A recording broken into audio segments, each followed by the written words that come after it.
Hello and welcome to our YouTube channel Omega classes. दोस्तों class 12 का thermodynamics chapter चल रहा था। लास्ट वीडियो में हमने देखा था रेफ्रिजरेशन प्रोसेस, जिसमें हमने पढ़ा था हीट पंप भी था, उसके बाद में रिवर्स हीट इंजन, सारा एक ही है, प्रिंसिपल काम करने का एक ही है। लेकिन वो जब हम पढ़ रहे थे तब ये लॉ का हमने जिक्र किया था, जो है सेकंड लॉ ऑफ थर्मोडायनेमिक्स। तो सेकंड लॉ की जरूरत क्यों थी, है ना। फर्स्ट लॉ हमारे पास ऑलरेडी है, जीरोथ लॉ है हमारे पास। तो सेकंड लॉ ऐसा क्या बताता है, या फिर फर्स्ट लॉ में क्या लिमिटेशन है जिसकी वजह से हमको सेकंड लॉ लाना पड़ा, है ना, या फिर हमको पढ़ना पड़ रहा है। तो फर्स्ट लॉ के हम लिमिटेशंस देखेंगे, उन लिमिटेशंस को सेकंड लॉ में किस तरह गवर्न किया गया है या किस तरह डायरेक्शन दी गई है, वो डायरेक्शन हम सेकंड लॉ में पढ़ेंगे, ठीक है। और इसकी जो स्टेटमेंट है हमारा सेकंड लॉ का, वो एक स्टेटमेंट नहीं है। अलग अलग साइंटिस्ट लोगों ने अलग अलग तरीके से अपना अपना स्टेटमेंट बताया है, लेकिन हम यहाँ पे दो साइंटिस्ट का स्टेटमेंट बताएंगे, और दोनों जो है वो दोनों स्टेटमेंट एक ही लॉ के हैं, जो लॉ है हमारा सेकंड लॉ ऑफ थर्मोडायनेमिक्स, ठीक है। और वो दो साइंटिस्ट है, एक केल्विन प्लैंक और दूसरा है क्लॉसियस, ठीक है। दोनों के स्टेटमेंट लिखेंगे, हमारा सेकंड लॉ ऑफ थर्मोडायनेमिक्स हो जाएगा। उससे पहले हमको देखना पड़ेगा कि लिमिटेशन क्या है, फर्स्ट लॉ का लिमिटेशन क्या है, ठीक है। तो चलिए पहले लिमिटेशंस ऑफ फर्स्ट लॉ देख लेते हैं। लिमिटेशंस ऑफ फर्स्ट लॉ, सबसे पहले फर्स्ट लॉ क्या है, it is simple law of conservation of energy, है ना। क्या है, हीट एनर्जी दो, कुछ तो एनर्जी उस सिस्टम का इंटरनल एनर्जी चेंज करने में चल जाएगा, या फिर इधर अगर हीट हम ऐड कर रहे हैं सिस्टम के अंदर तो इंटरनल एनर्जी बढ़ेगा, मतलब चेंज होगा, और कुछ तो वर्क हमको मिलेगा।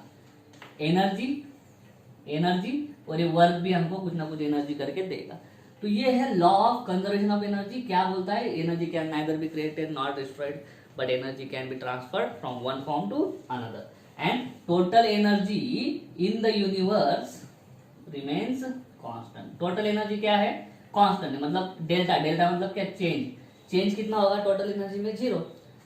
पूरा अमाउंट जो है एनर्जी का वो कांस्टेंट है, खाली एक फॉर्म से दूसरे फॉर्म में वो एनर्जी कन्वर्ट होती रहेगी, ये है। तो इसका बोलना क्या है कि कोई भी प्रोसेस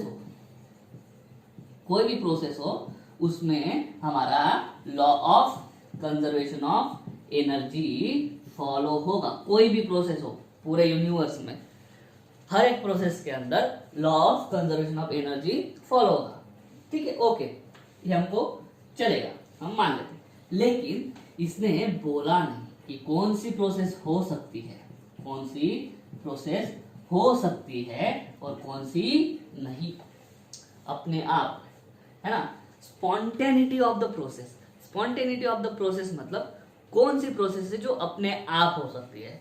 फॉर एग्जाम्पल, मान लो कोई माउंटेन है, माउंटेन पे से हमने पानी की बाल्टी उल्टी कर दी, पानी अपने आप क्या होगा, पानी अपने आप नीचे आएगा, वो स्पॉन्टेनिटी है, वो क्या है, एक स्पॉन्टेनियस प्रोसेस है, खुद ब खुद हो रही है, ठीक है। हमने सिर्फ पानी को या फिर बाल्टी जो है उसको उल्टी कर दी। लेकिन अगर हम बोलेंगे ऐसा कि पानी जो नीचे आया है अभी वो ऊपर चला जाए, खुद ब खुद नहीं जाएगा, पंपिंग वगैरह लगेगा, खुद ब खुद मतलब स्पॉन्टेनिटी। जो प्रोसेस की स्पॉन्टेनिटी है, स्पॉन्टेनिटी स्पेलिंग गलत हो तो माफ करना, spontaneity of the process is not explained. पहला लिमिटेशन ये है कि कौन सी प्रोसेस अपने आप हो सकती है और कौन सी प्रोसेस अपने आप नहीं हो सकती है, ठीक है। ये हमारा फर्स्ट लॉ एक्सप्लेन नहीं करता। फर्स्ट लॉ के हिसाब से सारी प्रोसेसेस स्पॉन्टेनियस है, फर्स्ट लॉ के हिसाब से सारी प्रोसेसेस स्पॉन्टेनियस है, लेकिन प्रैक्टिकली ऐसा नहीं होता है, ठीक है। दूसरा, ये जो है बोलता है फर्स्ट लॉ कि सारी प्रोसेसेस रिवर्सिबल है, लेकिन वो पॉसिबल नहीं है। इरिवर्सिबल प्रोसेस के बारे में फर्स्ट लॉ कोई स्टेटमेंट नहीं देता है, ठीक है। फॉर एग्जांपल, मान लो मैं हाथ, है ना, फ्रिक्शन हो रहा है, और फ्रिक्शन जैसे ही होता है हीट प्रोड्यूस होती है। यह है एक प्रोसेस, क्या, फ्रिक्शन से हीट प्रोड्यूस हुआ, फ्रिक्शन से हीट प्रोड्यूस हुआ। लेकिन अगर मैं ऐसा हाथ लेके जाके किसी, मान लो कोई कैंडल है, कैंडल जल रही है, हीट ले रहा हूं मैं अभी, हीट लेके अपने आप हाथ ऐसे चलने लग जाएंगे क्या, तो बिल्कुल नहीं। तो देखो क्या हो रहा है, कोई वर्क करके हीट प्रोड्यूस हो रहा है, लेकिन हीट से कोई वर्क प्रोड्यूस नहीं हो रहा है। ठीक है, तो अगर ऐसा करके हीट प्रोड्यूस हो रही थी तो हीट से हमारे हाथ भी चलने लग जाने चाहिए थे। ठीक है, लेकिन ऐसा नहीं होता है। लेकिन जो फर्स्ट लॉ जो है वो बोलता है कि हाँ पॉसिबल है, कोई भी प्रोसेस पॉसिबल है, ऐसा मानना किसका है, फर्स्ट लॉ का मानना है, जो कि ट्रू नहीं है। ठीक है, फर्स्ट लॉ के हिसाब से क्या है, सारे प्रोसेसेस रिवर्सिबल है, वो इरिवर्सिबल प्रोसेस के बारे में कोई भी बात नहीं करता। ये है उसका दूसरा लिमिटेशन। पहला लिमिटेशन क्या है, spontaneity of the process. Spontaneity पे और बात कर लेते हैं। ठीक है, एक है हॉट बॉडी, एक है कोल्ड बॉडी। अभी प्रोसेस की स्पॉन्टेनिटी क्या है, हॉट बॉडी से कोल्ड बॉडी तक हमारा हीट ट्रांसफर हो जाएगा, है ना, ये स्पॉन्टेनिटी अपने आप। लेकिन कोल्ड बॉडी से हॉट बॉडी तक जो हीट का ट्रांसफर है वो बिल्कुल पॉसिबल नहीं है। तो इसमें स्पॉन्टेनियस क्या है, स्पॉन्टेनियस थिंग क्या है कि हॉट बॉडी से हीट जाएंगी कोल्ड, ये है स्पॉन्टेनियस। लेकिन फर्स्ट लॉ क्या बोलता है कि ये जो है ये प्रोसेस भी पॉसिबल है, ऐसा कौन बोलता है, फर्स्ट लॉ बोलता है, जो कि प्रैक्टिकली ट्रू नहीं है। इसका मतलब क्या है, वो हमारे फर्स्ट लॉ का लिमिटेशन है। ठीक है, वो स्पॉन्टेनिटी के बारे में नहीं बताता है। ठीक है, सच में कोई प्रोसेस हो सकती है क्या, ये भी वो नहीं बताता है। Third, it don't tell us if the process can actually occur. अभी कैसा, यहाँ पे बोला मैंने कि हॉट बॉडी से कोल्ड बॉडी जाएगा, लेकिन कोल्ड बॉडी से हॉट बॉडी तक एक्चुअली हो सकता है क्या, एक्चुअली अपने आप नहीं हो सकता है। पंपिंग वगैरह जो हमने रेफ्रिजरेशन में पढ़ा। ठीक है, फर्स्ट लॉ क्या बोलता है, और all the heat can be converted into work. ये पॉसिबल नहीं है। ठीक है, हाँ ये जरूर पॉसिबल है। देखो, all work can be converted into heat, काम किया, हीट प्रोड्यूस हो गया, सारा का सारा काम का कन्वर्शन किस में हो गया, हीट में हो गया। तो all work can be converted into heat, ये पॉसिबल है। ठीक है, लेकिन all heat cannot be converted into work. पूरा का पूरा हीट जो है वो वर्क में कन्वर्ट नहीं हो सकता। इसका एग्जांपल हमने देखा है, हीट इंजन।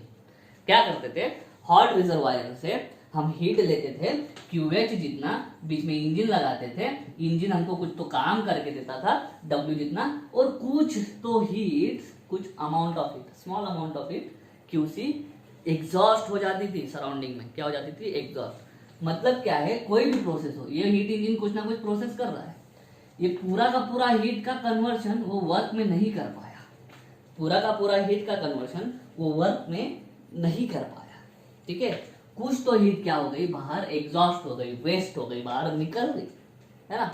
लेकिन हमारा फर्स्ट लॉ क्या बोलता है कि ये पॉसिबल है, जो कि प्रैक्टिकली पॉसिबल नहीं है। हीट इंजन कभी भी पूरा का पूरा हीट एनर्जी जो है वो पूरा का पूरा वर्क में कन्वर्ट नहीं कर सकता। अगर ऐसा होता तो हीट इंजन की एफिशिएंसी आती 1। कैसे, ईटा क्या है, आउटपुट अपॉन इनपुट। आउटपुट होता है हमको वर्क डन चाहिए इंजन से, और उसको हम इनपुट क्या दे रहे हैं, QH। अगर पूरा का पूरा वर्क में कन्वर्ट हो जाता तो हमको मिलता 1। परसेंटेज में देखते हैं तो 100%। अभी तक 100% इफिशियंसी वाला इंजन कोई बना नहीं पाया है, आगे भी नहीं बनेगा। कुछ ना कुछ अमाउंट ऑफ हीट वेस्ट होगा ही होगा, ठीक है। लेकिन ये सारी चीजें फर्स्ट लॉ नहीं बताता है। वो क्या बताता है कि पूरा का पूरा हीट कन्वर्शन वर्क में हो सकता है, जो कि ट्रू नहीं है। और ट्रू नहीं है, इसके लिए ये फर्स्ट लॉ का क्या है, हमारा क्या बोल सकते हैं, लिमिटेशन बोल सकते हैं, ठीक है। डायरेक्शन ऑफ हीट फ्लो जो है वो बोल नहीं पाया फर्स्ट लॉ, वही हॉट बॉडी से कोल्ड बॉडी, कोल्ड बॉडी से हॉट बॉडी। तो इस तरह के 4-5 पॉइंट क्या कर सकते हैं, आप बता सकते हो लिमिटेशंस के अंदर। पहले, spontaneity of the process is not explain. दूसरा, the first law considers all the thermodynamic processes as reversible processes, it doesn't talk about irreversible process, ठीक है। बहुत सारी प्रोसेसेस नेचर में कौन सी होती है, इरिवर्सिबल होती है। इरिवर्सिबल के बारे में वो बोलता ही नहीं है, सिर्फ किसके बारे में बोलता है, reversible. It don't tell us if the process can actually occur, उसके हिसाब से थर्मल जो फर्स्ट लॉ है उसके हिसाब से सब प्रोसेसेस हो सकती है, सारी प्रोसेसेस, लेकिन ऐसा जरूरी नहीं है ना। कुछ प्रोसेसेस हो सकती है, कुछ प्रोसेसेस नहीं हो सकती है। Fourth, according to first law all the work can be converted into heat as well as all the heat can be converted into work, but this second part is not true. This second part is not true. All the heat given to the engine or heat engine cannot be converted into work. पूरा का पूरा heat का conversion work में नहीं हो सकता, ये practically हमको पता है, इसलिए ये आधा स्टेटमेंट क्या है फर्स्ट लॉ का रॉन्ग है। Fourth, it doesn't tells us about the direction of heat flow. जब दो बॉडीज रखी है तो क्या होगा, कौन से बॉडी से हीट कौन सी बॉडी तक जाएंगी ये वो बता नहीं सकता। उसके लिए क्या है, हॉट बॉडी से कोल्ड तक भी हीट जा सकती है और कोल्ड बॉडी से हॉट तक भी हीट आ सकती है। ऐसा किसका मानना है, फर्स्ट लॉ का, जो प्रैक्टिकली ट्रू नहीं है। ठीक है, तो ये सारी चीजें जो है, ये सारी चीजें क्या है, हमारे हैं limitations of the first law. ठीक है, तो अभी हम पढ़ते हैं कि सेकंड लॉ क्या करता है। फर्स्ट लॉ पे सेकंड लॉ क्या करता है, तो चलिए सेकंड लॉ करता क्या है ना। सेकंड लॉ पुट्स कंस्ट्रेंट्स मतलब बाउंड्री, लिमिट करता है। क्या करता है, लिमिट करता है, constraint on the efficiency of heat engines and the direction of heat flow। Direction of heat flow मतलब वो बताता है कि एक ही साइड से हीट का फ्लो हो सकता है, hot body to cold body, cold to hot नहीं हो सकता है। And efficiency of heat engine, ये कहाँ से लाएंगे हम, है ना। थर्मोडायनेमिक्स का फर्स्ट लॉ बोलता है कि सारा का सारा हीट वर्क में कन्वर्ट हो जाएगा। अगर ऐसा होता तो इफिशियंसी 1 होता, इफिशियंसी 1 नहीं हो सकता है, ये इसका मतलब है। कंस्ट्रेंट मतलब लिमिट, इफिशियंसी हम है ना हीट इंजन की इंक्रीज कर सकते हैं, लेकिन कभी भी हीट इंजन 100% नहीं होगा, उस पर कुछ ना कुछ लिमिट होगा। लिमिट होना मतलब क्या, कंस्ट्रेंट लगाना। ठीक है, समझ में आ रहा है। ठीक है, तो डायरेक्शन ऑफ हीट फ्लो या हीट ट्रांसफर भी हम बता सकते हैं, कहाँ से कहाँ हीट हमारी फ्लो हो सकती है और कहाँ से कहाँ पर हीट का फ्लो पॉसिबल नहीं है। ठीक है, ये काम जो है हमारा सेकंड लॉ बहुत अच्छी तरीके से करता है।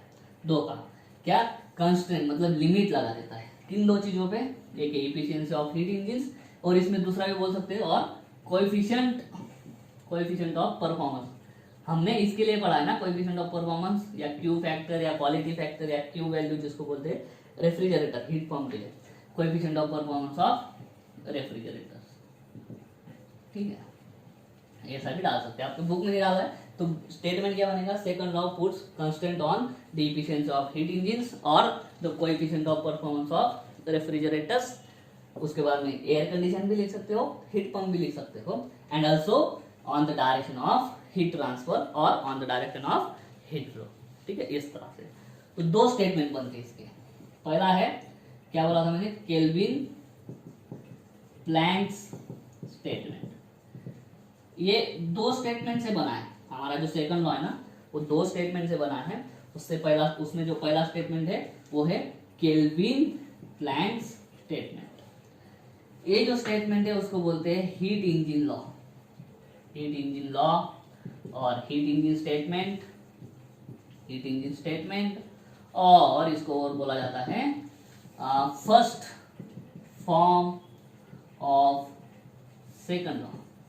सेकंड लॉ का फर्स्ट फॉर्म, दो फॉर्म्स में मतलब दो तरीके से ये लॉ बताया है, दो स्टेटमेंट से ये लॉ बताया है। पहला जो स्टेटमेंट है उसको बोलते हैं केल्विन प्लैंक स्टेटमेंट, और वो स्टेटमेंट को दूसरा क्या बोलेंगे, हीट इंजन के बारे में बोलता है ये, इसलिए उसको हीट इंजन स्टेटमेंट बोलेंगे या हीट इंजन लॉ बोलेंगे, और पहला स्टेटमेंट है इसलिए फर्स्ट फॉर्म बोलेंगे। ठीक है, वो क्या बोलता है, it is not possible to extract QH amount of heat from hot reservoir and use it all to get work done out of heat engine. Heat engine इसका मतलब क्या है? There will be some heat exhausted to surrounding. इसका मतलब क्या है कि अगर कोई भी हीट इंजन है, हीट इंजन में दो रिजर्वायर है, एक है हॉट रिजर्वायर और दूसरा है कोल्ड रिजर्वायर। तो फर्स्ट बोलता है कि ये बिल्कुल पॉसिबल नहीं है क्या कि तुम हॉट रिजर्वायर से QH जितना हीट निकाल लो, ठीक है, उसको हीट इंजन को दे दो और पूरा का पूरा तुमको क्या मिले? वर्क मिले। और कोल्ड रिजर्वायर तक, नीचे का दिख रहा है आपको, और कोल्ड रिजर्वायर तक कोई भी हीट नहीं जाएंगी। इसका मतलब क्या? जितनी भी हीट आई पूरे का पूरा हमने वर्क कर लिया, पूरे का पूरा हमने क्या कर लिया? वर्क कर लिया। This is not possible. This is energy flow diagram which is expected by the first law, लेकिन ये पॉसिबल नहीं है। पूरा का पूरा हीट QH सारा का सारा हमने किसमें कन्वर्ट कर दिया? वर्क में कर दिया। ये कभी पॉसिबल नहीं होगा, ये कभी पॉसिबल नहीं होगा। ये बोल रहा है फर्स्ट लॉ, ठीक है, कि इट इज नॉट पॉसिबल। क्या? कि तुम QH अमाउंट ऑफ हीट ले लो, कहां से? हॉट रिजर्वायर से। कौन सा रिजर्वायर है? हॉट रिजर्वायर से ले लो और यूज इट ऑल, मतलब पूरा का पूरा यूज कर लिया। इंजन ने क्या कर लिया? उसको पूरा का पूरा हीट यूज कर लिया to get work done out of heat engine. इस हीट इंजन से पूरा का पूरा अपने को क्या मिल जाएगा? वर्क, मतलब पूरा हीट पूरा वर्क दे दिया। ये कभी भी पॉसिबल नहीं है। There will be some amount of heat exhausted to surrounding, और सराउंडिंग नहीं बोलेंगे तो क्या बोलेंगे? Cold reservoir. कोल्ड रिजर्वायर पे कुछ ना कुछ हीट जाएगा। वो हीट कितना है? QC ये से, ठीक है। तो ये है हमारा first form of second law of thermodynamics. वो किसने दिया? केल्विन प्लैंक्स ने दिया। वो क्या बोलता है कि पूरा का पूरा जो जितना भी हीट आप हॉट रिजर्वायर से लोगे, पूरा का पूरा हीट कभी आपको वर्क में कन्वर्ट नहीं करते आएगा। कुछ ना कुछ हीट जो है वो लॉस्ट होगा। कहाँ पे? कोल्ड रिजर्वायर में या फिर सराउंडिंग में लॉस्ट होगा। ये है हमारा फर्स्ट स्टेटमेंट, या उसको ये इतना सारा नाम है, heat engine law, heat engine statement, first form of second law, ठीक है। ये हो गया फर्स्ट स्टेटमेंट। दो स्टेटमेंट से बना है। अभी दूसरा स्टेटमेंट जो है वो दिया है क्लॉसियस ने, वो क्लॉसियस का स्टेटमेंट भी पढ़ते हैं। चाहो तो चलिए, सेकंड स्टेटमेंट जो है वो है क्लॉसियस स्टेटमेंट, और ये तो बहुत ज्यादा सिंपल है। क्लॉसियस स्टेटमेंट, स्पेलिंग गलत हो सकती है ऐसा। क्लॉसियस स्टेटमेंट क्या है? वो किसके? देखो अभी हीट इंजन हो गया, अभी किसका बारी आएगा? अभी आएगा रेफ्रिजरेटर का। तो यहाँ पे बोल देंगे रेफ्रिजरेशन लॉ, है ना, रेफ्रिजरेशन लॉ। उसके बाद में रेफ्रिजरेशन स्टेटमेंट, उसके बाद में बोल देंगे second form of second law. इस तरह से बोल देंगे, ठीक है। अभी ये बोलता क्या है? जब हम रेफ्रिजरेटर पढ़ रहे थे तब एक लाइन बोला था और बहुत सिंपल था, इट इज इम्पॉसिबल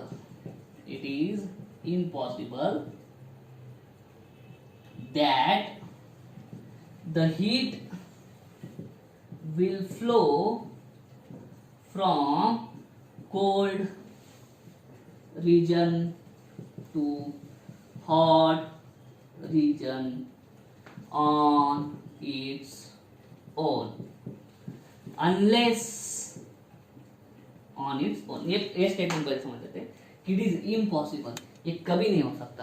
क्या नहीं होगा? कभी भी कभी ये नहीं हो सकता कि हीट फ्लो होगी हमारी कहाँ से? Cold region to hot region. ऐसा कभी पॉसिबल नहीं है। अपने आप हीट कभी भी कोल्ड रीजन से हॉट रीजन तक नहीं जाती है। अपने आप कहाँ से कहाँ जाएगी? हॉट रीजन से लेके कोल्ड तक जा सकती है, लेकिन कोल्ड से हॉट तक नहीं जाता है।